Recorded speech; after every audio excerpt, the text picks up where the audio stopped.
अभी हम जिनके विचारों का श्रवण कर रहे थे, आदरणीय आर्य भजनोपदेशिका नईन श्री प्रज्ञा जी और हमारे आर्य समाज के प्रधान बड़े स्वाध्यायशील और साधु स्वभाव के धनी आदरणीय श्री विष्णुदेव जी, गुरुकुल जरैत के संचालक, यत्र तत्र सर्वत्र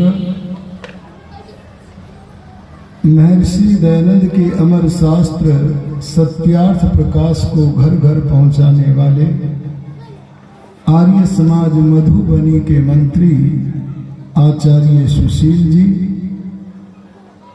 हमारे कोषाध्यक्ष जी आए हैं कि नहीं? अच्छा, थोड़ा शीत हो गया है। वो कल्पना बेटी नहीं आई क्या? आई थी, चली गई क्योंकि अच्छा। माँ कुछ अस्वस्थ है। कल को आएगी शायद। और कल ये भी मंच की शोभा बढ़ाएंगी। अच्छा, चली जाएंगी। अच्छा, एक भजन गा देगी आज। सम्मान्य मातृशक्ति धर्मनिष्ठ सज्जनों, बहनों बैठ जाओ, घूमो मत ऐसे। आइए आज कुछ विशिष्ट चर्चा आपके बीच में करते हैं। इस संसार का सबसे अच्छा काम जो है वो मैं आज आपके सामने रखना चाहता हूं,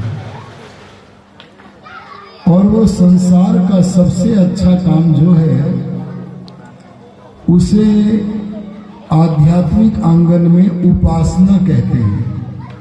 क्या कहते हैं बोलो? ए माताओं बहनों, कहाँ इधर उधर घूम रही हो? सीधी होके बैठ जाओ, सीधी होके बैठ जाओ, सीधी होके, ये सीधी होके बैठ जाओ। और उपासना को आज के समाज में बहुत सारे लोग एक शब्द देते हैं, पूजा। क्या देते हैं बोलो? अरे बोलो, क्या देते हैं? ए भैया, ए बेचारी, बात नहीं, जल्दी करो, बहुत जल्दी बोलो। अगर जाना है तो कूद के जाओ, बहुत जल्दी, समय मत बोलो, बोलो मत दोनों, अरे बोलो मत।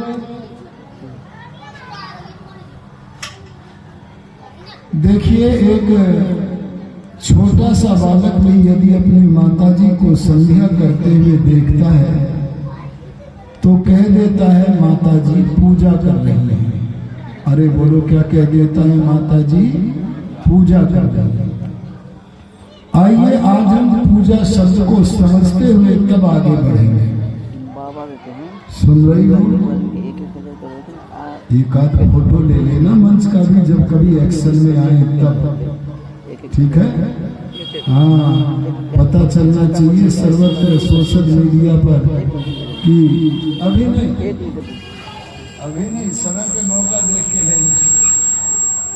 आज ही मैं क्या निवेदन कर रहा हूँ आपसे? मैं निवेदन कर रहा हूँ, ये बेटियां बैठ जाओ, आ जाओ, जल्दी आओ, भाग के आओ।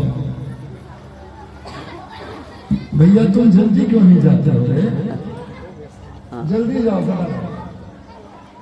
जल्दी, जितना जल्दी हो। सभा का सलामत खराब कर। ये देखो, कलाकार में और उपदेशक में अंतर होता है। कलाकार कला दिखाई और चला गया, उसे में कोई धर्म कर्म से मतलब है, वो तो कला दिखाया, कलाबाजी करके चला गया। आर्य समाज के वक्ताओं को, आर्य समाज के भजनों देशकों को कलाकार नहीं कह सकते हैं। दयानंद योगी कलाकार नहीं, स्वामी श्रद्धानंद गुरुदत्त कलाकार नहीं, ये तो ब्रह्म वक्ता है। ये कहाँ से आ गया भीड़? इनको संभालेगा कौन? छोटका बच्चा से बहुत बदमाशी। इनको संभालो तो मैं प्रवचन प्रारंभ करूं। अरे बच्चों शांत बैठो, जो बोले उसको भेज दो। एक पुरुष बैठ जाए, कठोर पुरुष बैठे, अंदर से प्रेम बाहर से कठोरता हो जिसके मन में, ऐसा कोई पुरुष बैठे वहां। और जो बच्चा न माने उसे बाहर भेज दे। जो शांत बैठे, आप बैठे रहो जी, बुढ़ासे वाले आर्य जी बैठे रहो।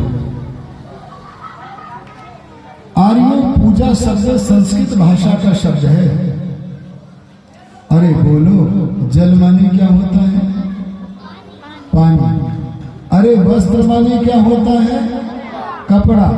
ऐसे ही अगर मैं पूछ लूं प्रधान जी, पूजा माने क्या होता है? जी? तो पूजा शब्द का अर्थ है व्याकरण से, व्याकरण प्रक्रिया से सेवा। अरे बोलो, पूजा माने क्या है? सेवा। और अगर आपके मन में सेवा की इच्छा हो, ये हमारी बहनों के मन में तो दिख नहीं रही।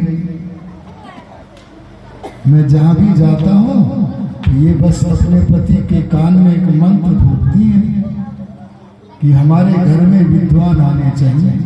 बोले बहाने से किससे आए? बोले भोजन के बहाने से बुलाओ। और अपने बच्चों को दीक्षित करो, उनकी शंकाओं का समाधान करो। लेकिन यहाँ इस विषय में जागरण नहीं है, ये जागरण होना चाहिए। हमारे प्रधान जी भी ऐसा ही मान रहे हैं, जागरण नहीं है। अरे वेद ने कहा है गृहे नो अतिथि वसतु, हमारे घरों में अतिथि अर्थात धार्मिक और विद्वान महापुरुषों का आगमन होते रहना चाहिए। सुनो सुनो सुनो सुनो, पूजा शब्द का अर्थ है सेवा। जो सेवा करना चाहे वो सेवा को समझ ले। आज मैं समझा दूंगा और फिर आगे भी बढ़ूंगा। सेवा करने के लिए, अरे सुनो ना, पूजा करने के लिए 3 वस्तुओं की आवश्यकता संसार में पड़ती है। कितनी बोलो? अरे 3 कह दिया तो 3 ही है, न 2 है न 4 है। अगर संसार के आंगन में कोई पूजा करना चाहे तो उसके लिए 3 वस्तुओं की आवश्यकता है। क्रम संख्या 1 पूज्य। पूज्य किसे कहते हैं? जिसकी पूजा करनी है। अरे बोलो, जिसकी सेवा करनी है, जो पूजा के माने सम्मान के योग्य है। अरे जो सेवा के योग्य है उसका नाम पूज्य है। क्या आप पूज्य के बिना पूजा कर लोगे? इसलिए पहली वस्तु जो जाननी चाहिए वो है पूज्य। आप अपने घर से ही देख लो, हमारे घर में माता जी रहती हैं, पिताजी रहते हैं, ये क्या है जी? पूज्य। अरे हमारी पाठशाला में गुरुजन रहते हैं, ये क्या है? पूज्य। समझे? आर्य समाज मंदिर में यत्र तत्र दूर दूर स्थानों से विद्वान आकर सत्यान्वेषी श्रद्धालुओं की झोलियों को सिद्धांत रूपी मणियों व मोतियों से भरने के लिए आते हैं। बोलो, ये विद्वान अतिथि क्या है? पूज्य। आ गया समझ में? आओ बैठ जाओ स्वामी जी, बैठ जाओ, बैठ जाओ, बैठ जाओ। खड़े हुए अच्छे नहीं लगते हो, बैठे हुए अलंकृत करते हो। भाई कोई खड़ा न रहे। ये बच्चे जो द्वार में खड़े हैं इनको भेज दो बाहर। जाओ बेटा, खड़े मत रहो। जिसे बैठना है वो बैठे, नहीं तो जाए, कोई खड़ा न रहे। तो माता पिता गुरु अतिथि ये क्या हुए? पूज्य। लेकिन संसार में सबसे बड़ा पूज्य कौन है? अरे बोलो ना, ईश्वर। और ईश्वर की पूजा के लिए शब्द है उपासना। ऋषि दयानंद जी ने ईश्वर को सबसे बड़ा पूज्य मानते हुए आर्य समाज के दूसरे नियम में लिखा है, उसकी की यहाँ और सबको हटा दिया। क्या कह दिया? उसी की उपासना करनी योग्य। या उसी की क्यों कहा? सबको क्यों हटाया ऋषि दयानंद ने? अरे विचार करो, देखो विद्या 3 तरह से बढ़ती है। कितने बोलो? चौथा तरीका कोई आपके पास हो तो मुझे बताना, है ही नहीं। और विद्या बढ़ने के जो 3 प्रकार है ना, वो पहला प्रकार है स्वाध्याय करना, अरे सुनना, अरे पढ़ना। और दूसरा प्रकार है विचार करना। और तीसरा प्रकार क्या है? ईश्वर का अनुग्रह प्राप्त करना। मैं इन तीनों की व्याख्या करने नहीं चला हूं, आज केवल प्रकारों के नाम लिए। आर्यों में आपसे कहना चाहता हूं, ऋषि दयानंद ने उसी की शब्द का प्रयोग इसलिए किया क्योंकि सांसारिक आंगन में, सांसारिक आंगन माने भैया द्वार पर खड़े हुए लोगों क्यों बातें कर रहे हो? अरे द्वार पर खड़े हुए लोगों तुम क्या कर रहे हो? इनको जाने दो ना। अरे इनको भेजो यहाँ से। सहयोग उनको ये देखो कलाकार हमारे यहाँ बाधा पहुंचा रहे हैं। बाहर खड़े हो जाओ, मेरे को दिखो मत। आर्यों में आपसे निवेदन कर रहा था, सांसारिक आंगन में, अरे जैसे अपने घर में पितृयज्ञ करो। हमारा पूज्य कौन है? माता पिता। अरे बोलो कौन है? माता पिता। अरे पाठशाला में हमारा पूज्य कौन है? गुरु लोग। अरे ये गुरु माता पिता, कोई कितना भी बड़ा आदमी बन जाए, वे सारे के सारे पूजा करते हैं, अरे उपासना करते हैं जिसकी वो परमात्मा है। और सांसारिक आंगन में जैसे पितृ यज्ञ के माध्यम से, अतिथि यज्ञ के माध्यम से हम विद्वान आदि की पूजा करते हैं, वह सांसारिक आंगन से परे। अरे परे का क्या अर्थ है? जैसे दीवाल है, दीवाल के परे क्या आपकी आंख देख लेगी? अरे बोलो देख लेगी। ध्यान देना, ऐसे ही सांसारिक आंगन से परे जहां इंद्रियों की पहुंच नहीं है। अरे फोटो लेने का तो ये टाइम है, तुम कभी ले लेती हो? अभी नहीं, फिर मौसम बन जाता। ये सावधान नहीं है। आर्यों में आपसे कह रहा हूं, सांसारिक आंगन से परे। अरे सांसारिक आंगन से परे अत्यंत महीन, अत्यंत सूक्ष्म जगत गगन मंडल में, विश्व मानस में विराजमान है। वहां आंख की पहुंच नहीं है, अरे वहां कान की पहुंच नहीं है, अरे वहां तो मन की भी पहुंच नहीं है, वहां तो आत्मा की पहुंच है। अरे वहां जब आध्यात्मिक आंगन के खिलाड़ी बनो, बोलो किसके खिलाड़ी बनो? जैसे क्रिकेट मैच क्रीडांगण में खेला जाता है, ऐसे परमात्मा का दर्शन करने के लिए जिस भीतरी आंगन में जाया जाता है, सांसारिक आंगन से परे वाले आंगन में जाया जाता है। हे ब्रह्मचारियों, शांत बैठो, आगे को मुंह करके देखो, सुनो, कुछ समझो।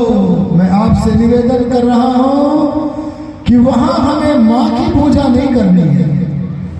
अरे संध्या में हनुमान की आरती करनी है कि नहीं? कोई हनुमान जी की कल पूछ रहे थे, पता नहीं आज है कि नहीं है। अरे ध्यान देना, हनुमान का जीवन चरित्र पढ़ो और हनुमान जैसे बनने का प्रयत्न करो। वज्राम देखो, वेद ने महिलाओं को कोमलांगिनी ऐसा नहीं बोला है, ये तो श्रृंगारी कवियों ने बोला है। अरे वेद तो कहते हैं अश्मा भव परशुर भव। क्या कहा? अरे तेरे अंग पत्थर की तरह दृढ़ हो जा, अरे तू परशु बन जा, दुष्टों के लिए कुल्हाड़ा बन जा। ये संदेश वेद का नारियों के लिए है। देखो, मैं एक बात की व्याख्या थोड़ी सी करता हूं। हम सब अपने अंगों को कैसे सुदृढ़ बनावे। आपके घरों में आटा तो आता ही होगा, अरे बोलो, आता है कि? और कभी आटा आपके यहाँ पीस करके ज्यादा आ गया, कनस्तर में पूरा भर दिया पर आटा बच गया, तब आप क्या करेंगे? कनस्तर को ऊपर नीचे करेंगे, अरे बोलो जी, करेंगे क्या? और जब ऊपर नीचे करेंगे तो जगह बन जाएगी, उसमें फिर आटा डालोगे, फिर बच गया, फिर ऊपर नीचे करोगे, फिर आटा डालोगे, और अंत में जब और भी बचा तो उसे मुट्ठी से दबा दबा करके नीचे कर दोगे, बचा हुआ आटा भी आ जाएगा। अब स्थिति यह होगी, जिस आटे में आप अपनी अंगुली को आराम से गड़ा पा रहे थे, अब उसमें जा करके भी आप गड़ाने में समर्थ नहीं हो जाओगे। अगर हम ब्रह्मचर्य, संयम, सदाचार का पालन नहीं करेंगे, अरे भोजन के द्वारा तैयारी के साथ अपने शरीर का निर्माण नहीं करेंगे, तो हमारे शरीर थुल थुल थुल थुल होंगे। बोलो प्रधान जी, होंगे कि नहीं? और अगर हमने अपने हाथों से अपने शरीर के अंगों का निर्माण किया है, तो बताओ, हम वज्रांगबली हनुमान की तरह अपने शरीर को पत्थर की तरह सुदृढ़ कर लेंगे कि नहीं कर लेंगे? इसीलिए मैं कहना चाहता हूं, आप आध्यात्मिक आंगन में हनुमान का गुणगान न करो। हाँ, सांसारिक आंगन में उनका जीवन चरित्र पढ़ के उन जैसे बनने का प्रयत्न करो, लेकिन संध्या में तो केवल भगवान का ही विचार करना। अरे बोलो, किसका? हनुमान जिसका कीर्तन करते थे, अरे श्री राम जिसका कीर्तन करते थे, अरे योगी राज जिसका कीर्तन करते थे, कृष्ण, उस परमात्मा का ही कीर्तन करना। क्यों? क्योंकि जिसमें भगवान का ही चिंतन किया जाता है, उसी अनुष्ठान का नाम संध्या है। भगवान के स्थान पर और किसी का विचार अगर कर लिया तो उसका नाम संध्या। अरे बोलो।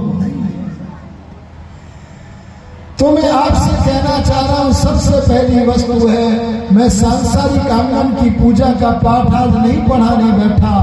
वो तो पितृ यज्ञ में हम पढ़ते हैं, अतिथि यज्ञ में हम पढ़ते हैं, लेकिन आज तो मैं भीतरी आंगन में, अरे जिसका नाम है आध्यात्मिक आंगन में, अगर आध्यात्मिक आंगन को समझना हो तो मैं कहूंगा, जब हमारे मन की नहीं चलती। अरे बोलो, किसकी नहीं चलती? आ गई बढ़िया सी खीर खाने को, डॉक्टर ने मना की हुई है, पर आप कह बैठे मन नहीं मानता, क्या करें? बोलो, किसकी चल गई? आत्मा की कि मन की? अरे बोलते क्यों? आत्मा की कहां चली? अरे मन नहीं मानता, क्या करें? ये तो मन की नौकर की चल गई। आत्मा तो दास बन गया मन का।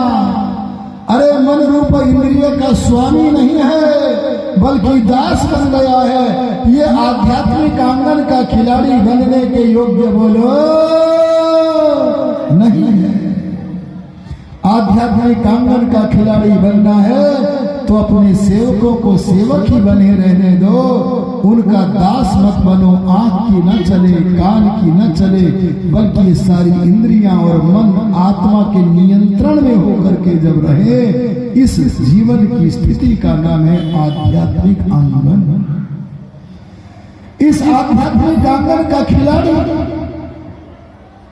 दयानंद की तरह, पतंजलि, कणाद, गौतम स्वामी, आत्मानंद की तरह बनो।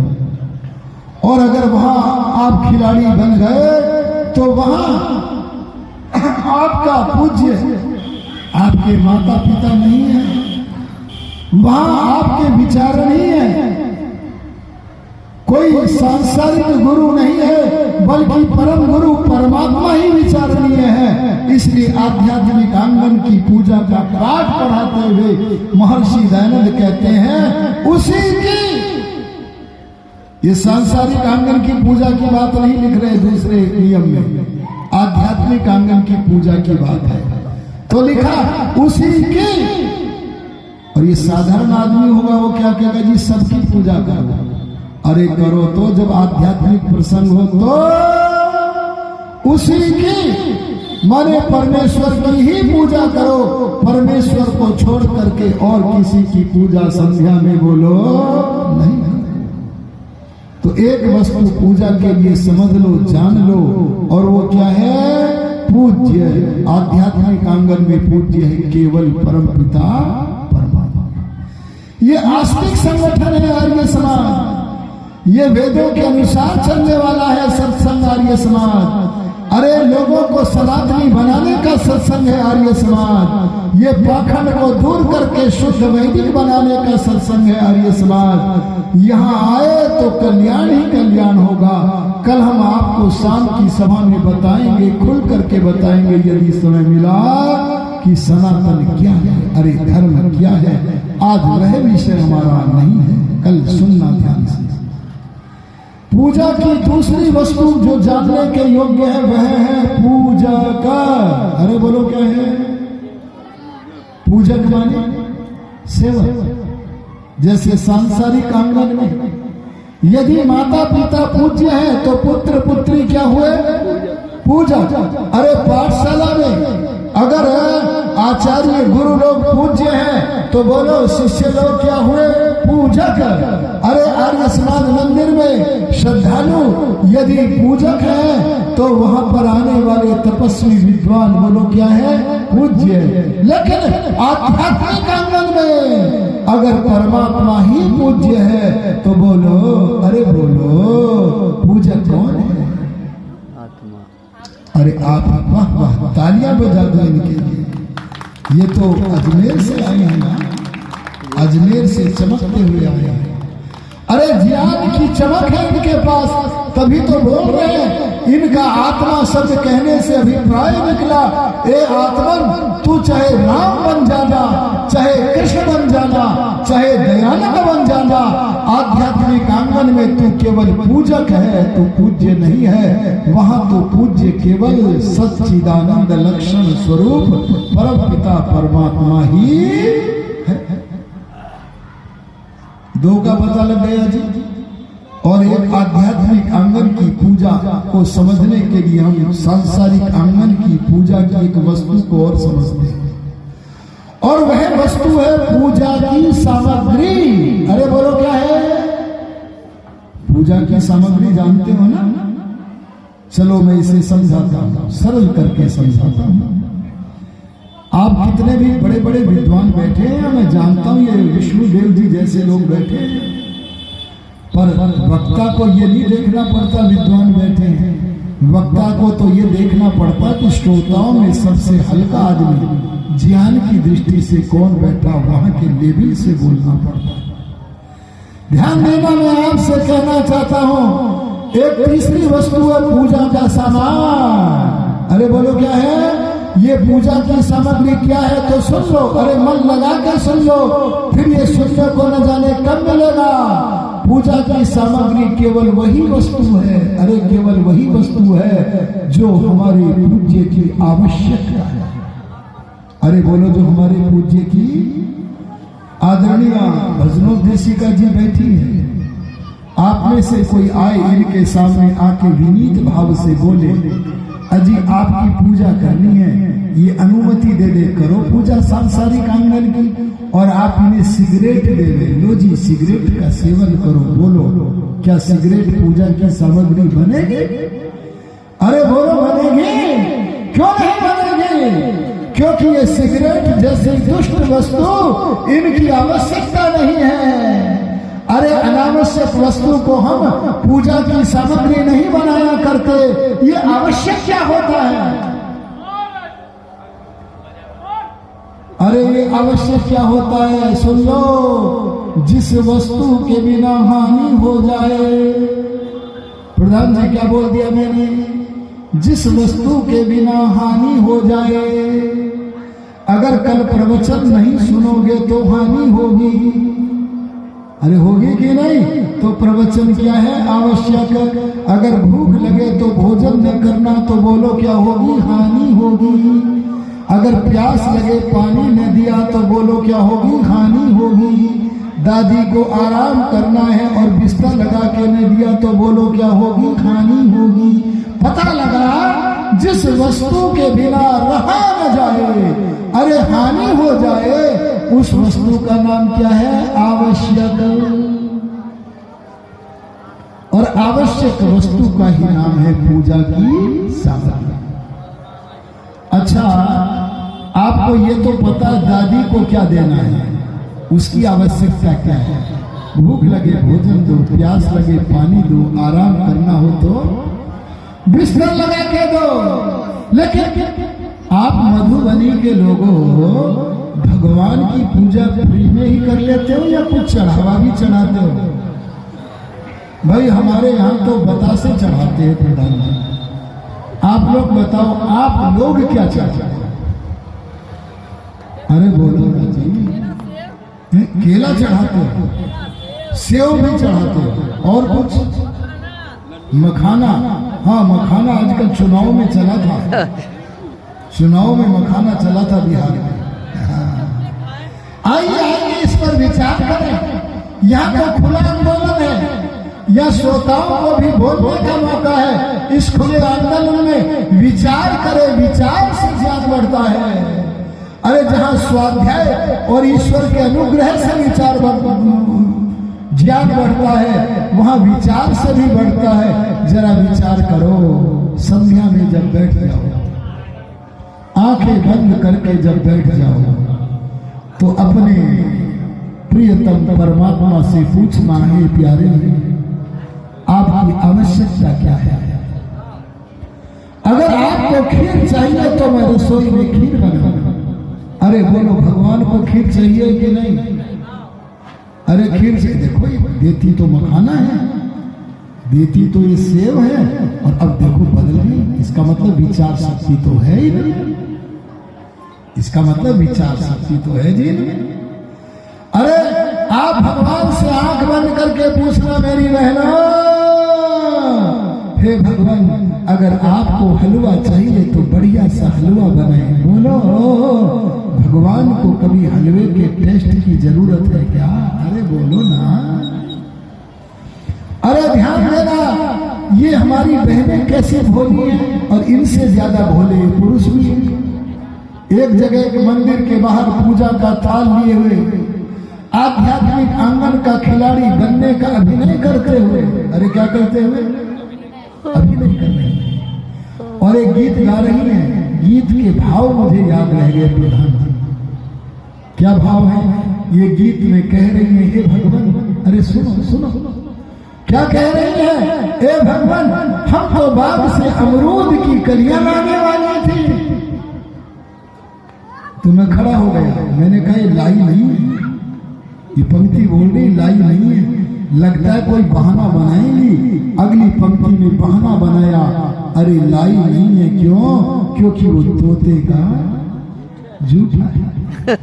अरे अगर आदरणीय ये जो बैठी हैं प्रज्ञा जी, नई श्री प्रज्ञा जी, ये कहीं अमरूद, प्रातःकाल स्वामी जी आए थे, अमरूद भी लेके आए थे। अरे इनके लिए तो आप अमरूद और सेव लेकर के आते हो, और परमात्मा के लिए बहाना बना रहे हो। क्या बहाना बना रहे हो? कि वो इसलिए नहीं लाए जी, तोते का जूठा है। अरे बोलो, अगर भगवान को अमरूद की सेव की जरूरत हो तो लाना चाहिए कि नहीं? अरे जरूरत हो तो लाना चाहिए। लेकिन बोलो, क्या जरूरत है? अरे बोलो, है क्या? तो तुम भगवान को सेब दे करके, केला दे करके, मखाना दे करके अभिनय क्यों करते हो? अरे नाटक क्यों करते हो? अरे भगवान कहते, तू भक्त, तू मेरी आवश्यकता को पूछना चाहता है रे। अगर तू मुझे हलवा खिलाएगा रे, अरे तू मुझे खीर खिलाएगा रे, अरे तू मुझे दूध पिलाएगा रे, एक दिन सारी दुनिया दूध पिलाने चाहिए। अरे आप लोगों ने पिलाया था कि चूक गए थे? है जी, पिलाए थे। ध्यान देना, जो भगवान को दूध चढ़ा रहे हैं, अरे गणेश के नाम पर भगवान को दूध चढ़ा रहे हैं, उनसे मानो भगवान पूछते हैं, ए भोले भोले मैंने ए अज्ञानी जीव तू मेरे लिए हलवा बनाएगा रे? अरे तू मेरे लिए खीर बनाएगा रे? अरे तू मुझे दूध पिलाएगा रे? अरे अरे तेरा जन्म नहीं होता, तेरे जन्म होने से पहले तेरी माता के उरस्थल में दूध का निर्माण करने वाला विश्वंभर मैं हूँ, जो सारे प्राणियों के लिए आवश्यकता से पहले आविष्कार करता है। तू उस आविष्कारक परमात्मा को दूध पिलाने चला है रे। अरे ये अभिनय बंद कर दो। भगवान बोले, वेद में बोले, उत्तर देते हुए बोले, मुझे कभी किसी वस्तु की आवश्यकता। अरे बोलो जी, हमने बोला ऐसे क्यों कहते हो? तो बोले ये बताओ। अरे सुनो, तुम बताओ, निर्णय तुम पर छोड़ता हूं। आवश्यकता प्राप्त वस्तु की होती है या अप्राप्त की होती है? अप्राप्त का मतलब जानते हो कि नहीं? जो मेरे पास नहीं है वो क्या है जी? अप्राप्त। और जो मेरे पास है, बोलो वो क्या है जी? प्राप्त। अब क्या आवश्यकता अप्राप्त की होती है या प्राप्त की होती है? प्राप्त की। ये आपके पास बैग है, इसकी क्या इच्छा करोगे? अरे ये तो है आपके पास, ये तो प्राप्त है आपको। अरे जो नहीं है आपके पास, अप्राप्त की इच्छा करोगे। भगवान बोले, ए मधुबनी वालों, ए मनुष्यों, क्या तेरी जेब में, अरे क्या तेरे घर में, अरे क्या तेरी नगरी में कोई ऐसी वस्तु है? क्या कोई ऐसी वस्तु है जो तेरे पास तो है पर मेरे पास नहीं है? अगर कोई ऐसी चीज हो तो ला मुझे दे। बोलो है? अरे बोलो है? एक मखाना भगवान के पास है कि नहीं है?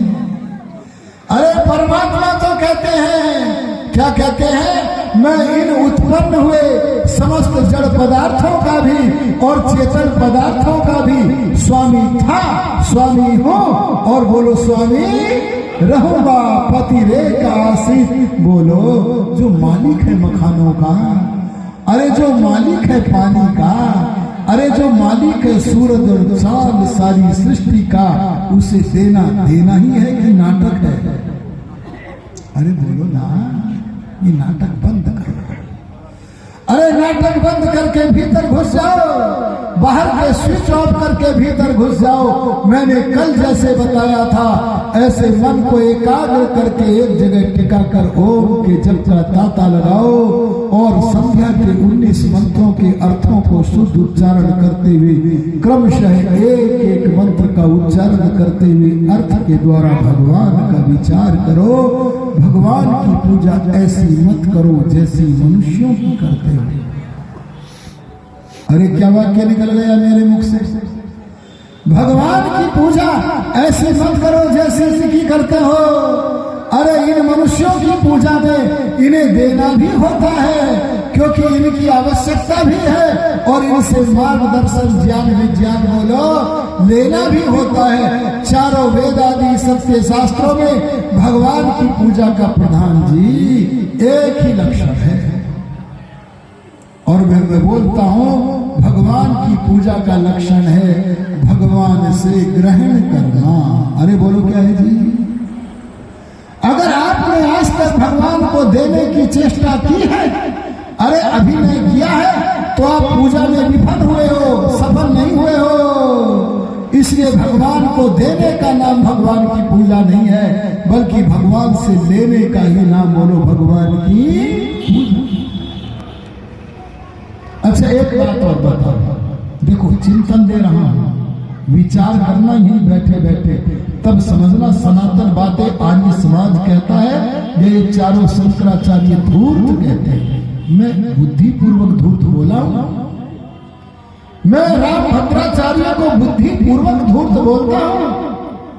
अरे इन महिलाओं के लिए राम भद्राचार्य कहता है इनको वेद मंत्र पढ़ने का अधिकार नहीं है। ए मेरी माताओं बहनों, तुम्हें जो ज्ञान विज्ञान के अधिकार से रोकता है, बोलो वह धूर्त है कि नहीं? अरे सूखे भारत रूपी उद्यान में जब दयानंद रूपी कोयल बोली तो उस कोयल ने कहा, अरे भगवान के स्वर में स्वर मिलाकर कहा, वेदवाणी के स्वर में स्वर मिलाकर कहा, जैसे परमात्मा ने पुरुषों के शरीर में ज्ञानेंद्रियां और बुद्धि धरी है, ऐसे महिलाओं के शरीर में भी ज्ञानेंद्रियां और बुद्धि बोलो धरी है। अच्छा, राष्ट्रपति क्या नाम है? द्रौपदी मुर्मू जी, उनमें ज्ञान, अरे बुद्धि, अरे ज्ञानेंद्रियां हैं कि नहीं? अरे बोलो है कि नहीं है? अरे देश के इतने बड़े पद पर कौन बैठा था? अगर महिलाओं में ज्ञान विज्ञान न होता, इस बात को भापा था वेद के मंत्रों को पढ़कर, समाधि से ईश्वर का अनुग्रह प्राप्त करके और विचार करके दयानंद ने और कहा था, जैसे परमात्मा की संपत्ति है कोई, तो उस पर कुछ लोगों का अधिकार नहीं है, बल्कि मनुष्य मात्र का अधिकार है। इसलिए पुरुषों को ही तरह महिलाओं को भी पूरा पढ़ना चाहिए। तो मैं कहना चाहता हूं, क्या आपके पास कोई ऐसे, आप जब किसी को कोई वस्तु देते हो, अरे सुनो क्या कहना है, प्यासे को क्या देते हो? पानी। अरे भूखे को क्या देते हो? भोजन। अरे किसी को आराम करना हो तो क्या देते हो? बिस्किट। अरे जब तुम किसी को कुछ देते हो, अगर सज्जन हो तुम देने वाले, तो बोलो उसे सुखी करने को देते हो कि दुखी करने को? अरे सज्जन तो अगर किसी को कुछ देता है तो उसे सुख पहुंचाने के लिए ही देता है। हे मेरी मखाना देने वाली माताओं बहनों, हे सेव देने वाली माताओं बहनों, अगर आप भगवान को सेव देती हो, अरे मखाना चढ़ाती हो, तो क्या मन में ये सोचा करती हो, ले रे दुखियारे भगवान, मखाना ले ले, सेव ले ले, तेरे पास जो दुख है इसे सेवन करके मिटा ले। क्या आपने परमात्मा को दुखियारा समझ रखा है? जो आप उसे कुछ दे करके सुखी करना चाहते हो? अरे एक योगी समाधि में बैठ गया, अरे योगियों की सुनो, समाधि में बैठ गया और समाधि में बैठकर भगवान से जानकर समाधि से उठा और खिलाकर हंसा और बोला, आओ आओ दुनिया के लोग आओ। दोनों बेटियों को अलग अलग बैठा दो। जब से आई निरंतर बोल रही है, ये दोनों समझ गई हैं कौन है। अलग अलग बैठो, खड़ी हो जा, आगे आ जा, अरे आ जा इधर, बाई वाली आ गया, समय क्यों बर्बाद करती है? जल्दी आ, जल्दी फटाफट। देखो फिर भी नहीं मानेगी, बड़ी हठीली है। अलग अलग बैठो, बात कोई नहीं करे, बात करने का अवसर नहीं है आपके पास। जिसको बात करने की इच्छा करे रहा ना जाए, वो यहां से उठ करके चला जाएगा। जो सत्संग का लाभ लेना चाहे उसका स्वागत है, बारंबार स्वागत है, लेकिन यहाँ सभा को भंग करने का अधिकार नहीं है किसी को। आपसे मैं निवेदन कर रहा था, अरे हम किसी को देते हैं तो सज्जनता का परिचय तभी है जब हम उसे सुखी करने को देते हैं, लेकिन परमात्मा तो पूर्ण सुख रूप है। ऐसे समाधि से उठकर दयानंद बोले, इसलिए परमात्मा को देने की नहीं बल्कि परमात्मा की पूजा में परमात्मा से लेने की, अरे केवल लेने की आवश्यकता है। और बताओ, क्या आपके यहाँ प्रधान जी कोई इतनी बढ़िया वस्तु है जितनी बढ़िया वस्तु परमात्मा है? अरे बोलो नहीं, तो घटिया ही चढ़ाओगे। अगर चढ़ाओगे तो भगवान की तुलना नहीं। इसलिए ध्यान देना, सर्वोत्तम जो सत्ता है, अरे वेद में कहा है जी, उद्वयम तमसस्पर स्वः पश्यन्त उत्तरम देवम देवत्रा सूर्यम अगन्म ज्योतिरुत्तमम। यह 3 शब्द आए इस मंत्र में। अजी सुनो जी, सुनो जी, सुनो जी, कितने शब्द? 3। एक शब्द आया उत। मैं मंत्रों की व्याख्या नहीं कर रहा, प्रधान जी पूछ रहे थे कैसे करोगे, तो मैंने कहा जैसी सभा होगी वैसे कर लेंगे। उत माने ऊंचा। अरे प्रकृति नीची है कि ऊंची है? ऊंची है। और उस प्रकृति से भी ऊंचा कौन है? आत्मा। उत्तरम। और आत्मा से भी ऊंचा कौन है अपने गुणों से? परमात्मा। ध्यान देना, परमात्मा उत्तम है, जीवात्मा उत्तर है और प्रकृति उत है, उत्कृष्ट है। लेकिन ये मूर्खानंद मुसलमान ये बकरों को चढ़ा रहे हैं। अरे बोलो किसे चढ़ा रहे हैं?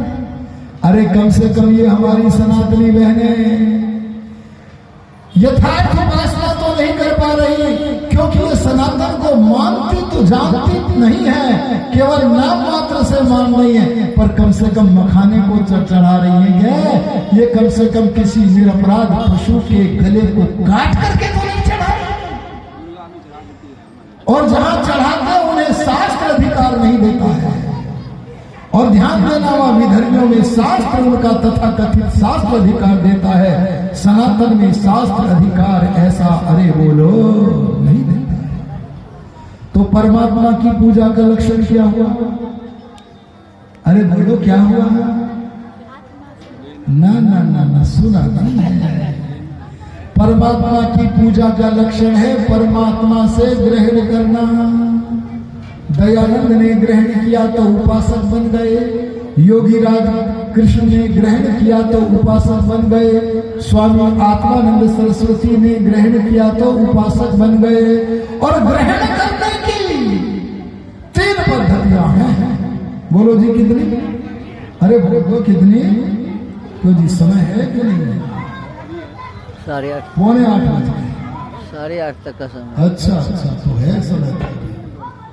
3 पद्धतियां है, 3 पद्धतियां सुन लो सुन लो सुन लो, इनका यूज करो।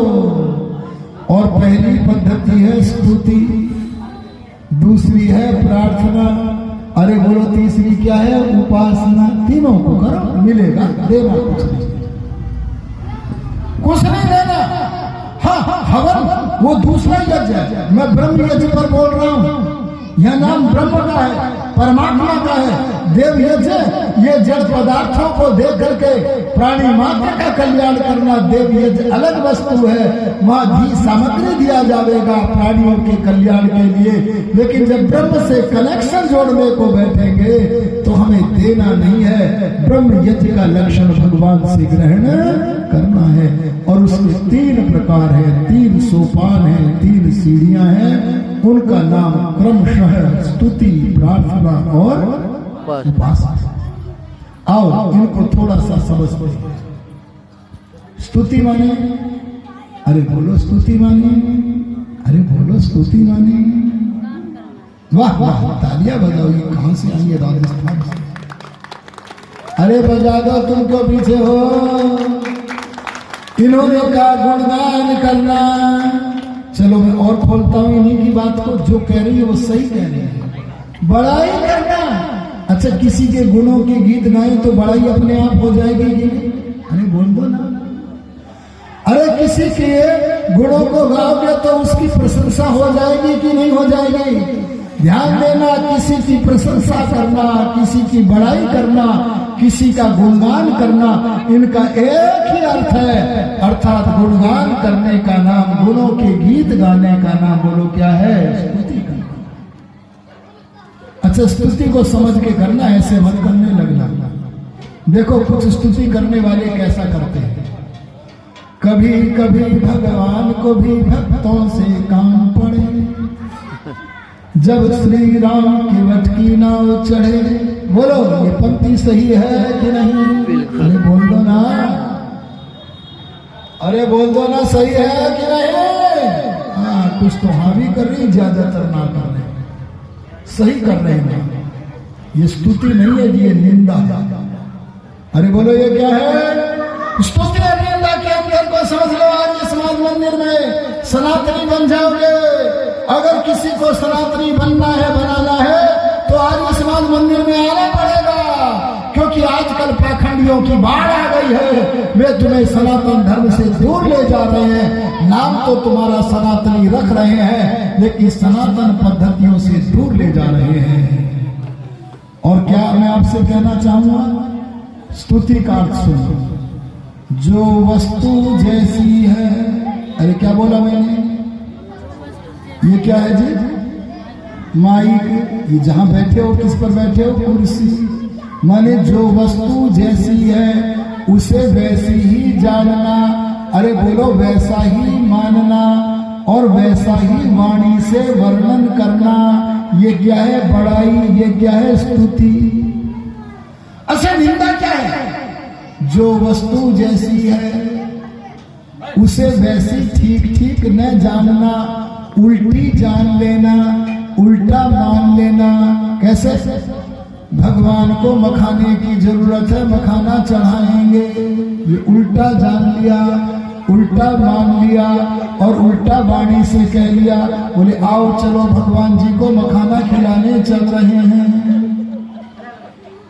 बताओ ये स्तुति है भगवान की कि निंदा? अरे बोलो ना, अरे निंदा है।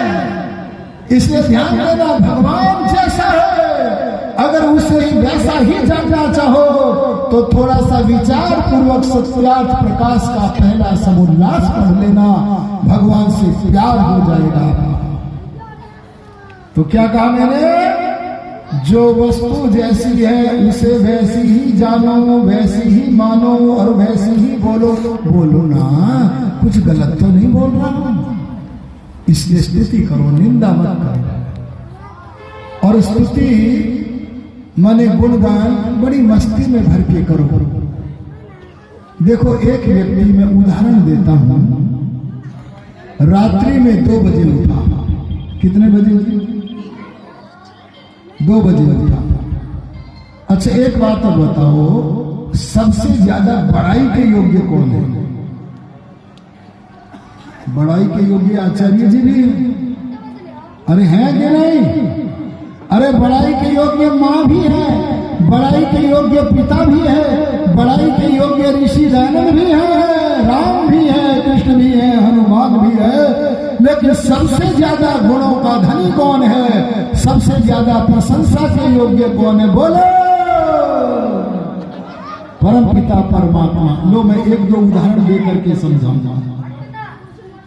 आदरणीय प्रधान जी, क्या आपके मधुबनी में कोई इतना बड़ा विद्वान आया है जितने बड़े विद्वान परमात्मा है? अरे बोलो ना जी, कोई आया है? और ये मूर्खानंद क्या कहते हैं? गुरु गोविंद दो खड़े काके लागो पाए, बलिहारी गुरु आपने गोविंद दियो बताए। ये मूर्खानंद परम गुरु से तुम्हें तोड़ करके अपने से जोड़ते हैं, पर दयानंद ये नहीं कहते मेरी उपासना करो, वे तो कहते हैं परम गुरु परमात्मा की ही उपासना करनी योग्य है। बोलो आस्तिक संगठन आर्य समाज है कि नहीं? अरे बोलो है कि नहीं? इसलिए आस्तिक बनो, भगवान से जुड़ो तो सब कुछ मिल जाएगा। मैं आपसे कहना चाहता हूं, आपके मधुबनी में दानी लोग रहते हैं कि नहीं? अगर रहते तो नाम क्यों नहीं बोलते उनके दानी? थोड़ा बोल दिया करो, प्रेरणा मिला करेगी। या तो देते नहीं है आप लोग दान, आज नहीं लाए हो तो कल लेके आना सब जने दान। और हमारे कोषाध्यक्ष जी को या मंत्री जी को या प्रधान जी को ढूंढना और दान देना खूब, ठीक है ना? पर आपके यहाँ कोई कितना भी बड़ा दान कर दे, अरे क्या कह दिया मैंने? अरे तुम चाहे 100 रुपए दे दो, चाहे लाख दे दो, चाहे करोड़ दे दो, कितना भी दान दे दो, लेकिन क्या भगवान के बराबर कोई दानी है? अरे बोलो ना, है? भगवान तो अरे चांदी सोना पहने बैठे हो, क्या आपको ही भगवान ने सोना चांदी दिया है क्या? अरे क्या माता कौशल्या को नहीं दिया था क्या? अरे माता सीता को नहीं दिया था क्या? सोना हो चांदी हो, अरे लोहा हो तांबा हो, सूर्य की प्रकाश हो का प्रकाश हो, पवन हो, अरे जल हो, नाना पदार्थ सृष्टि में परमात्मा सदा से जब से बनी तब से दे रहे हैं और प्रलय पर्यंत देंगे। और जब जब सृष्टि बनाते हैं तब तब देते ही रहते हैं। बोलो भगवान के तुल्य दानी कोई है क्या? अरे बोलो है क्या? तो बोलो प्यार किससे ज्यादा करें? तो सबसे बड़ा दानी। अरे बड़ाई सबसे ज्यादा किससे करे? जो सबसे बड़ा दानी है, अरे जो सबसे बड़ा ज्ञानी है। प्यार तो आप सबसे करो, प्रशंसा तो सबकी करो, पर आध्यात्मिक आंगन में गुण गाने के योग्य अगर कोई सबसे ज्यादा है तो जो सर्वज्ञ है, अरे जो सर्वशक्तिमान है। अच्छा बताओ, सर्वशक्तिमान भगवान है कि नहीं? अरे बोलो, है कि नहीं? हाथ खड़ा करके बताओ, सर्वशक्तिमान है कि नहीं? वाह वाह, तालियां बजा दो इनके लिए, बजा दो बजा दो। चलो, जब तालियां बजाई तो एक बार और हाथ उठवाएंगे हम दोबारा अगले सवाल में। जो परमात्मा सर्वशक्तिमान है, वह परमात्मा सब कुछ कर सकता है कि नहीं? हाथ खड़ा करो, कर सकता है वाले, कर लो। अब की बार तालियां मत बजा देना, क्योंकि गलत हाथ खड़े हो गए। अरे क्या हो गए हैं? गलत हाथ खड़े हो गए। परमात्मा सर्वशक्तिमान है, यह तो सत्य है, पर परमात्मा सब कुछ नहीं कर सकता। क्यों नहीं? अच्छा बोलो, चोरी करता है तो क्यों हाथ खड़ा किया? क्यों नहीं करता भगवान चोरी? कर नहीं सकता या करता नहीं? अरे वो तो हर वस्तु का मालिक था, मालिक है और मालिक रहेगा, काहे की चोरी करे? और चोरी करना अपवित्र कर्म है, वो पवित्र स्वभाव वाला है। अपने पवित्र स्वभाव के विरुद्ध कोई भी अपवित्र कर्म परमात्मा कभी कर नहीं सकता। अच्छा, भगवान इतना बड़ा पहाड़ बना सकता है क्या, जिसे भारी होने के कारण खुद भी ना उठा सके? बोलो। हाँ बोलोगे तो फंसोगे, ना बोलोगे तो फंसोगे। इसलिए आंख मीच करके हाथ मत खड़ा किया करो, विचार पूर्वक हाथ खड़ा किया करो। अगर कोई पूछे कि भगवान सर्वशक्तिमान है कि नहीं, तो कह दो है। अरे आर्य समाज के दूसरे नियम में भी कहा है ईश्वर सर्वशक्तिमान है, लेकिन इसका यह अर्थ नहीं है कि सब काम करता है, बल्कि इसका अर्थ यह है, हे आत्मा, तेरे करने के जो काम है तू ही करेगा, और जो तू काम कर नहीं सकता उस काम को सबको मैं करता हूँ। बोलो, करता है कि नहीं? और अपने कामों को करने में किसी की सहायता की आवश्यकता, अरे बोलो। अच्छा, अगर एक मन का वजन उठाना, एक मन में कितने किलो होते हैं जी? 40। तो कहते हैं भैया जरा हाथ लगवा देना, सहायता लेते हैं कि नहीं लेते? अरे बोलो ना। अरे परमात्मा ने पृथ्वी से 50,000 गुना बड़ा सूर्य आकाश के छोटे से कोने में धर दिया। बोलो, उस प्रियतम परमात्मा ने सूर्य को वहां धरने के लिए किसी से सहायता मांगी? अरे बोलो, मांगे? नहीं मांगे। इससे पता लगता है परमात्मा सर्वशक्तिमान है, जिसे अपने किसी काम को करने में किसी की सहायता की आवश्यकता नहीं है। बोलो, ये अर्थ क्या है? सर्वशक्तिमान है, ये है गुण गाना। अरे बोलो, ये क्या है? गुण गाना। स्तुति को ऐसे थोड़ी करेगा कोई अज्ञानी व्यक्ति, थोड़ी करेगा। ये जितने बाबा घूम रहे हैं ना आर्य समाज के अलावा वाले, ये सारे बाबा वैदिक धर्म के बड़े धूर्त भी है, मूर्ख भी है। देखो, एक वो रामभद्राचार्य क्या कहता है, अपने भाइयों को, सनातनियों को क्या कहता है? सुन लो बहनों, क्या कहता है? इन्हें तुम गुरु मान रही हो। हम सरयू पारीय ब्राह्मण हैं, ये ब्राह्मण, ये ब्राह्मण, ये ब्राह्मण तो नीच होते हैं, अपने भाइयों को नीच कहता है। और बोले हम इनको न बेटी देते हैं न लेते हैं। बोलो, ये नीच आदमी के वचन है कि महापुरुष के वचन है? अरे बोलो ना। अरे ध्यान देना, ऋषि दान ने कहा लड़का लड़की का योग करो, तो कैसे करो? बोले, गुणों को, कर्मों को, स्वभाव को मिलाओ। ये मंगनी मंगनी मत मिला लेना, मूर्ख मत बन जाना, ये सनातन धर्म की वस्तु। अरे बोलो, अरे कुंडली मिलान का भी नहीं मत करना, नहीं तो गलत लड़का मिल जाएगा, अरे गलत लड़की मिल जाएगी। अगर विवाह करना है तो तुल्य गुण कर्म स्वभाव वाले बच्चों का करो, तो देवासुर संग्राम नहीं होगा, तो प्रेम के साथ में गृहस्थाश्रम हमारा यज्ञ बन जाएगा। मैं आपसे कहता हूं, एक बात और बताओ, क्या भगवान के बराबर, सर्वशक्तिमान के प्रसंग में पूछ रहा हूं, भगवान के बराबर बलवान कोई दुनिया में है? अरे बोलो है? चलो मैं 2-4 बलवानों की चर्चा आपके सामने करता हूं। पहले श्री राम बलवान थे कि नहीं? रामायण पढ़ लेना, बलवान निकलेंगे। अरे योगी राज कृष्ण बलवान थे कि नहीं? अरे बोलो। अरे महाभारत पढ़ लेना, बलवान निकलेंगे। अरे महर्षि दान का जीवन चरित्र पढ़ना, 1-2 घटनाएं धर देता हूं। मुझे बुलाया गया प्रधान जी, आप भी बार बार बुलाया करो, आचार्य जी बुला लेते हैं बारंबार। एक बार मुझे कासगंज में बुलाया, आर्य समाज के आर्य जन बोले, आओ चलो मुख्य द्वार से बाईं तरफ हम आपको 8-9 कदम ले चलेंगे। हमने सोचा कोई विशेष वस्तु दिखाना चाहते हैं, और हम चले चले मुख्य द्वार से जब 8-10 कदम पहुंचे, खड़े हो गए और उन्होंने कहा यह वह स्थान है, एक दिन था यहाँ 2 बड़े बलवान सांड आपस में लड़ने लगे, और जब बड़े बलवान सांड आपस में लड़ रहे हैं, गुत्थम गुत्था हो रहे हैं, सारा बाजार कांप गया कि हाय किसी दूसरी तरफ नहीं है, मुड़ जाए। लेकिन उधर से ब्रह्मचारी बलवान दयानंद आ रहा है, और जब दयानंद योगी को आते देखा, ब्रह्मचारी दयानंद को आते देखा, तो सारा बाजार बोला स्वामी रुको, रुको रुको। अरे बोलो तुम अपना बल जानते हो कि नहीं? अरे बोल दो ना जी। अच्छा आपसे मैं कहूं ये कुर्सी उठाकर यहां से वहां रख देना, तो आप तुरंत रख दोगे, क्योंकि आपको पता मेरे में इतना बल है कि मैं कुर्सी को उठा सकता। ऐसे दयानंद को अपने बल का पता था।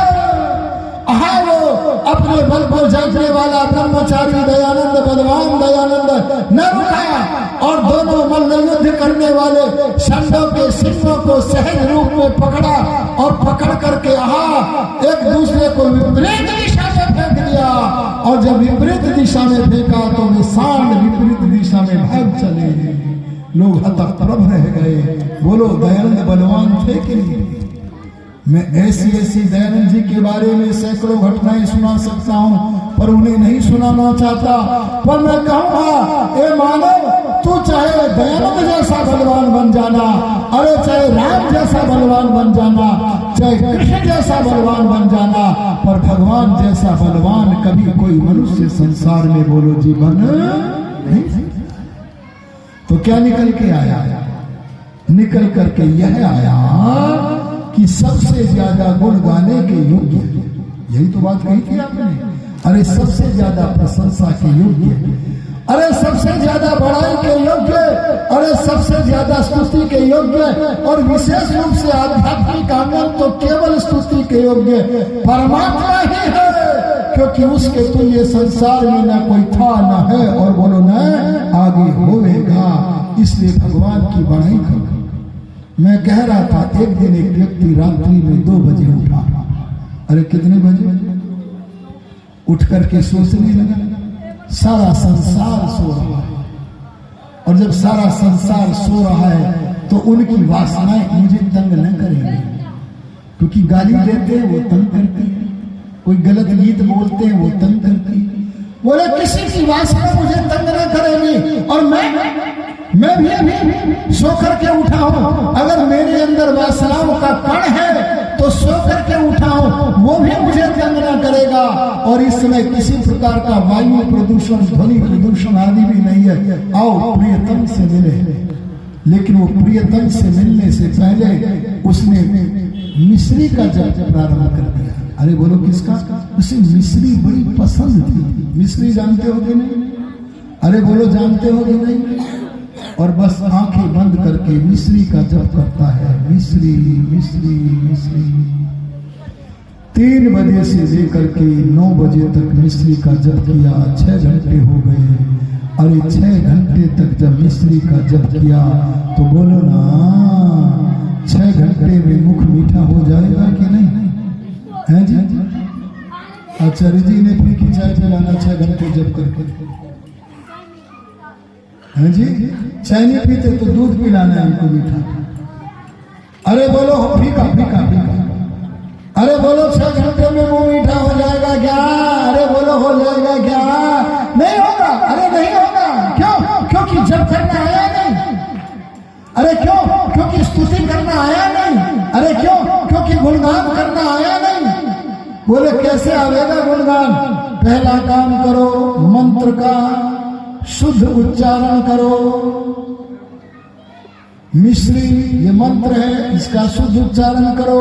गायत्री भगवान के संबंध वाला मंत्र है, इसका शुद्ध उच्चारण करो। नंबर 2, स्तुति करने के लिए इस मंत्र के द्वारा जो वस्तु का जहाँ ज्ञान होता है उस वस्तु का माने भगवान का विचार करो। और केवल विचार ही मत करना, भगवान के गुण, अरे भगवान के कर्म, अरे भगवान के स्वभाव से अपनी आत्मा को सजाओ। अरे बोलो किसको सजाओ? अच्छा, कानों को किससे सजाते हैं जी? कुंडल। अरे हाथों को किससे सजाते हैं जी? कंकण से।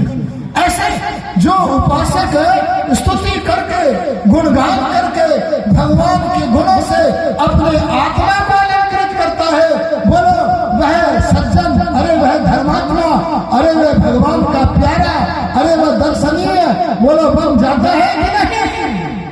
भाई यही तो फल है। एक बार बोला मेरे से कि वह खड़ा होकर, मैं सबको मौका देता हूं, अगर किसी को कुछ पूछना हो तो पूछा करो। एक बार खड़ा हो गया, आप स्तुति का प्रवचन कर रहे हैं, भगवान की बड़ाई का प्रवचन कर रहे हैं, अगर मैं भगवान की बड़ाई करूं तो मुझे बदले में क्या मिलेगा?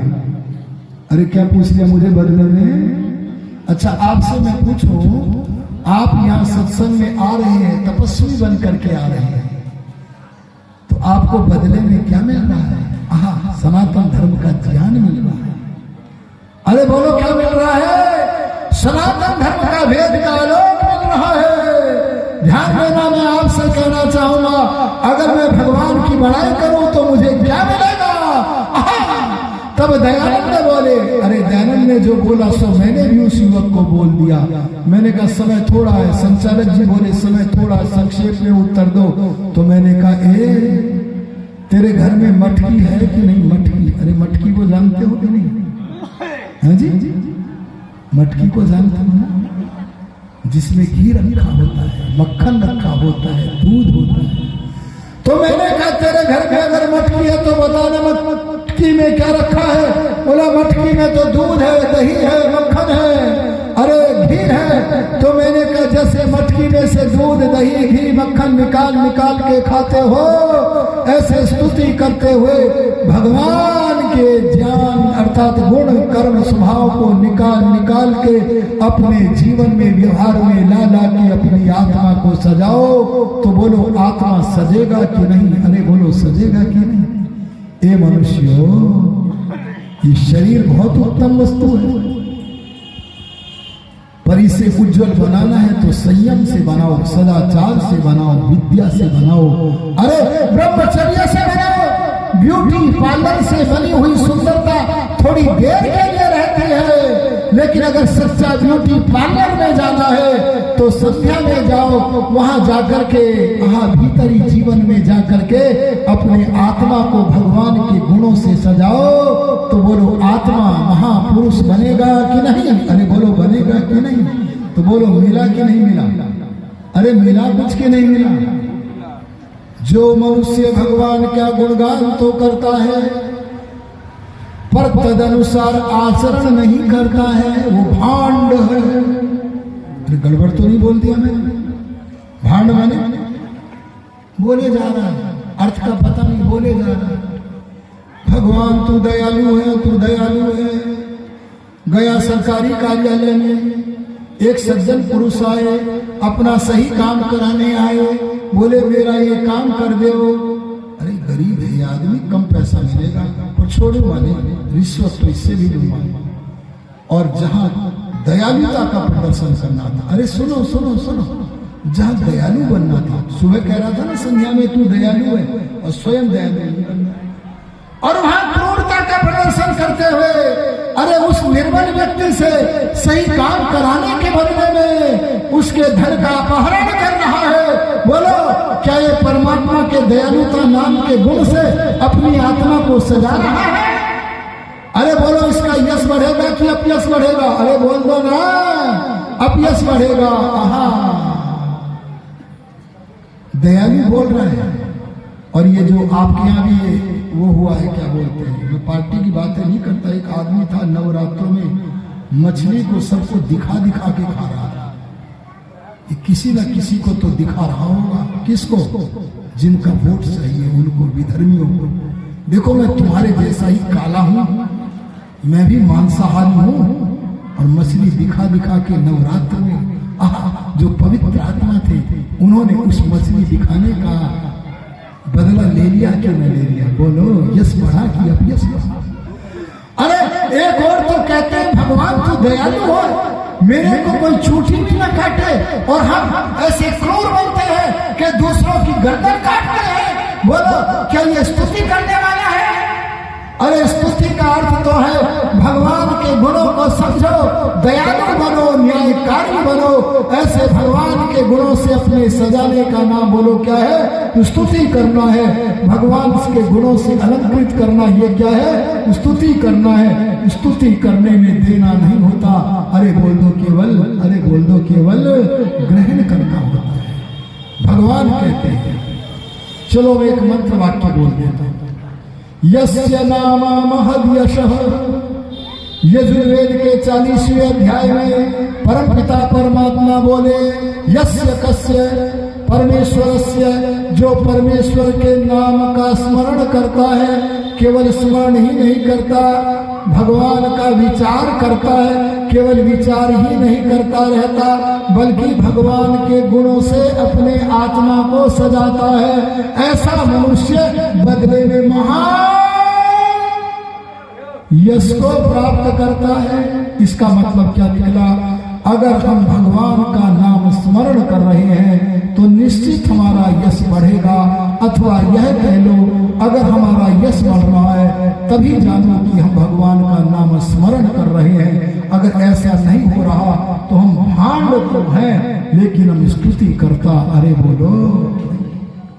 प्रार्थना के बारे में थोड़ी सी बात कहकर वाणी को विराम मैं कर दूंगा, 2 मिनट पहले ही कर दूंगा। 8:30 बजे बताया, 8:28 तक जितना कह सकूंगा कह करके विराम करता हूं। घबराना मत, मैं ऊपर नहीं जाऊंगा। मैं आपसे निवेदन करता हूं, प्रार्थना माने, अरे सुनो सुनो सुनो, प्रार्थना माने सहायता की इच्छा करना। क्या अर्थ बोला जी मैंने? अगर प्रार्थना का अर्थ सहायता की इच्छा करना है तो इससे ये बात पता चली कि अगर हम प्रार्थना करते हैं तो हमें सहायता की इच्छा भी प्राप्त होती है। मैं एक सवाल पूछ के दूसरा सवाल अभी पूछना हूं। स्तुति प्रशंसा किसकी करें? दुनिया में 3 चीजें हैं, बस चौथी है ही नहीं, तो 4 विकल्प नहीं। आपके सामने 3 विकल्प है बस केवल। दुनिया में 3 वस्तु, ईश्वर, नंबर 2, अरे बोलो ना, आत्मा जी, और नंबर 3 प्रकृति। अब बताओ 3 की करे कि 2 की करे कि 1 की करे? अपनी अंगुली उठा के बताओ। अरे उठा दो अंगुली, 1 वाले 1 उठा दो, ऐसे बोलो मत। 2 वाले 2 उठा दो, 3 वाले 3 उठा दो। 1 ही उठ रही है, और उधर कितनी उठी? 3 वाले के लिए तालियां बजा दो। अरे बजा दो, विचार करके उठाई है। अच्छे माइक बढ़िया चल रहा है, मैं इसकी बड़ाई करूं कि ना करूं? आर्य समाज में अधिकतर जगह माइक सही नहीं मिलता, पर आचार्य जी ने बढ़िया मंगवाया है। इतना नहीं बोल पाता, माइक अच्छा ना होता तो मैं कहता कैसे करूं, फेफड़े से बोल रहा हूं, लेकिन नहीं, अब मैं प्रधान जी मस्ती में बोल रहा हूं। आपका बहुत बहुत साधुवाद। अरे बोलो, माइक की बड़ाई करूं कि नहीं करूं? उंगली क्यों नहीं उठा? अरे सूर्य की बड़ाई करूं कि ना करूं? आप अपने 5 दिन के बच्चे को लेकर किसी वैद्य के पास जाना तो महिला चिकित्सिका कहेगी, भाई इसको पीलिया होने की संभावना है, आप इस बच्चे को उदय होते हुए सूर्य की किरणें दिखाओ तो इसे पी लिया नहीं होगा। बोलो सूर्य की बड़ाई हुई कि ना हुई? अरे परमात्मा की बड़ाई हम करते ही है, बड़ाई के योग्य तीनों है, पर संभल करके स्तुति करो। संभलना यह है कि सांसारिक आंगन में तीनों की बड़ाई करो, पर जब भीतरी आंगन में, अरे आध्यात्मिक आंगन में जाओ तब बड़ाई, अरे स्तुति केवल परम पिता परमात्मा की करो। अब मैं प्रार्थना के विषय में पूछता हूं, सहायता की इच्छा किस से करें? फिर 3 विकल्प। अरे बोलो कितने आगे? विचार करो जरा। अगर पढ़ाई नहीं करी तो विचार कर लो। बहुत सारी समस्याओं का समाधान विचार करने से भी हो जाता है। जो मनन करता है वही मनुष्य है, जो मनन नहीं करता वो लड्डू गोपाल को पाठशाला में एडमिशन दिलवाता फिरता है। और पाठशाला वाले भी इतने धूर्त हैं, बताते नहीं इसको ज्ञान नहीं बढ़ेगा, बल्कि अपने विद्यालय का टॉपर बना देते हैं आचार्य। इनके यहाँ लड्डू गोपाल लेके जाना, ये नहीं लेंगे एडमिशन। ये कहेंगे नहीं, जड़ वस्तु को ज्ञान नहीं होगा, वो नाराज हो गया कोई। और ये पाठशाला वाले ना नकली व्यवसायी हैं। सही व्यवसाय करने को मैं बुरा नहीं मानता, लेकिन किसी को मूर्ख बनाकर ठगना ये व्यवसाय नहीं है, ये तो अन्याय है। अरे ध्यान देना, विचार करो। बोलो 1 से प्रार्थना करे कि 2 से कि 3 से? अरे उंगली उठाओ, अरे उठा दो। अरे गलत हो तो गलत उठा दो, सही हो तो सही उठा दो। माथे पे हाथ क्यों मारते हो रे? ये तो 5 उठा दिए उन्होंने, 5 कहां से आ गए? ऐसे थोड़ी चलता है। बस 3 ही विकल्प है, चौथा नहीं है। 3 विकल्प गलत। अच्छा इस माइक से मैं को, ये माइक आओ, ये माइक आओ, आएगा? अरे बोलो आएगा? तो इसके नाम की उंगली मत उठाओ। अरे बोलो उठाओगे क्या? अच्छा डॉक्टर्स ने आपको नुस्खा लिखा, आप ठीक हो गए, 4 साल के बाद फिर गए क्लिनिक पर, डॉक्टर तो न मिला पर वो कलम रखा मिला। एक कलम देवता, तुमने 3 साल पहले जो नुस्खा लिखा था मैं उससे ठीक हो गया था, फिर लिख दो। बोलो कलम लिखेगा? अरे बोलो लिखेगा?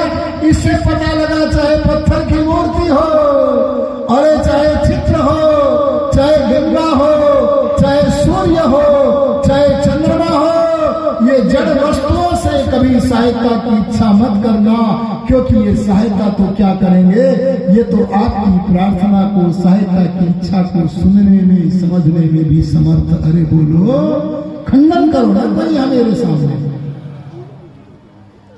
इसलिए प्रार्थना 2 से करता हूं, और वे दोनों हैं चेतन। अरे बोलो दोनों क्या है? जिनमें सुनने का ज्ञान भी है, जिनमें श्रवण शक्ति भी है, श्रवण सामर्थ्य भी है, और जो सुनने के बाद पूरा करने की शक्ति भी रखते हैं। अरे विद्वान से प्रार्थना ज्ञान की करो, अरे बलवान से प्रार्थना रक्षा करने की करो, अरे धनवान से प्रार्थना धन की करो। जिसके पास जो सामर्थ्य है उसकी प्रार्थना सांसारिक आंगन में करो, पर संध्या में जब बैठो, अरे बोलो कहां बैठो? भीतरी आंगन में जब बैठो तब परमात्मा से ही प्रार्थना करो। वहां परमात्मा को छोड़कर किसी दूसरे से, अरे बोलो प्रार्थना, अरे बोलो प्रार्थना मत। आ गया समझ में कि नहीं आ गया?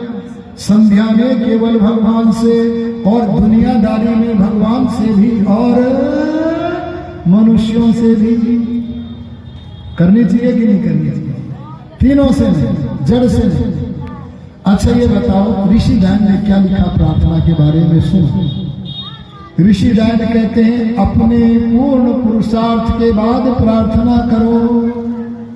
हर आदमी प्रार्थना करने का अधिकारी नहीं है। हे माता जी सुन लो, अरे सुन लो,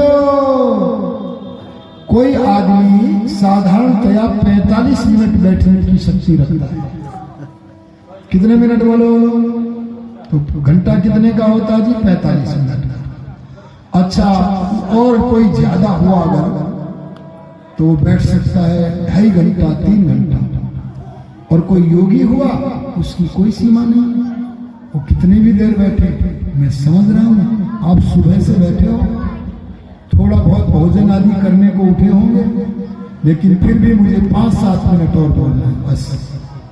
आर्यों मैं आपसे निवेदन करता हूं, अरे हर मनुष्य सहायता की इच्छा करने का अधिकारी नहीं है, बोले उसके लिए पुरुषार्थ करना होगा। अच्छा मैं एक सवाल करता हूं,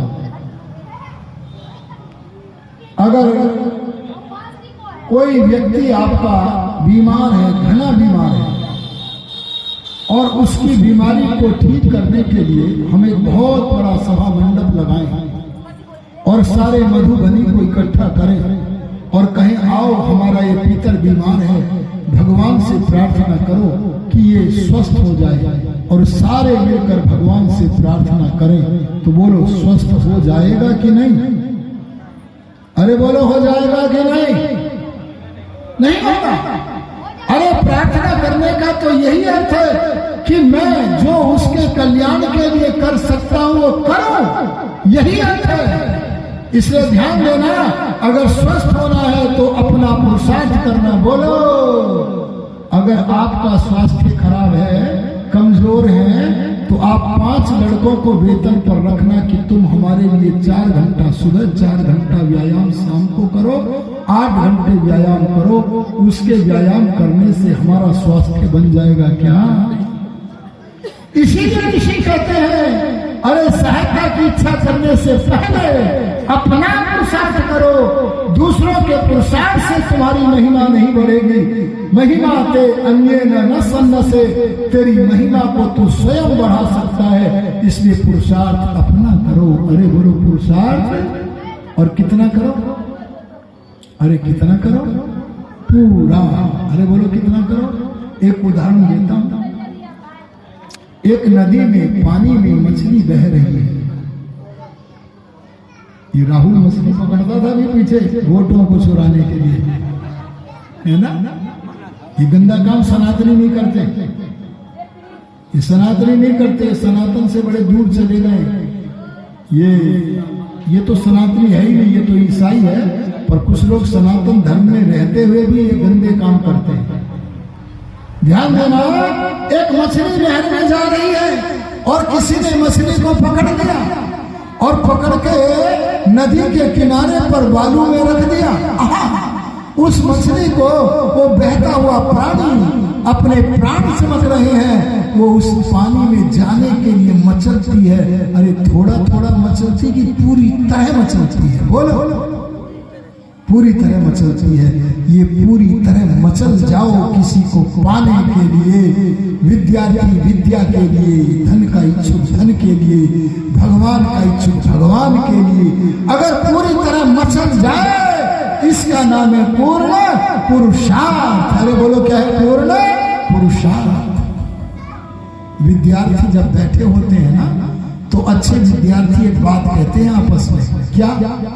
ए मेरे मित्र, सबसे ऊपर का आसन कभी नहीं भरता है, अपनी दृष्टि सबसे ऊपर के आसन पर रख और पूरा पुरुषार्थ कर, तुझे वहीं पहुंचना है।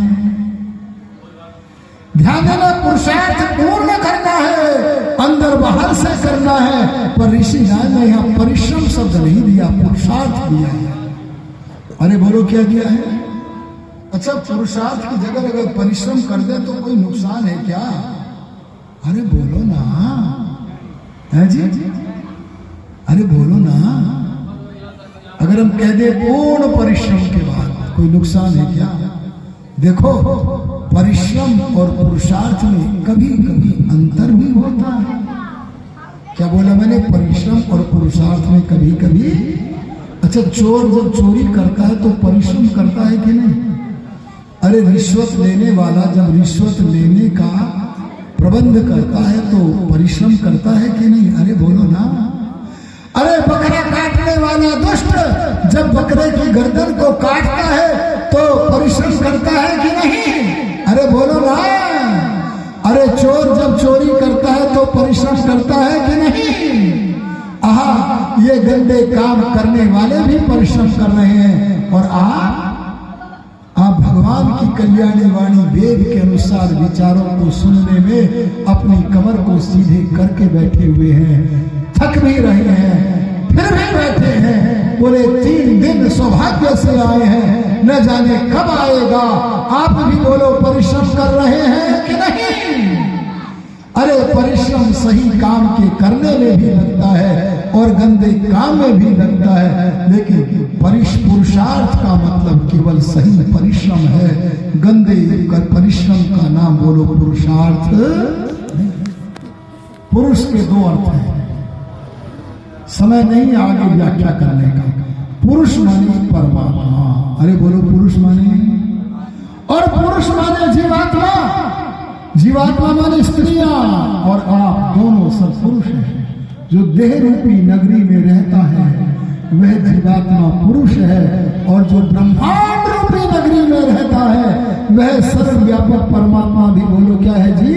पुरुष है। तो अर्थ क्या बनेगा?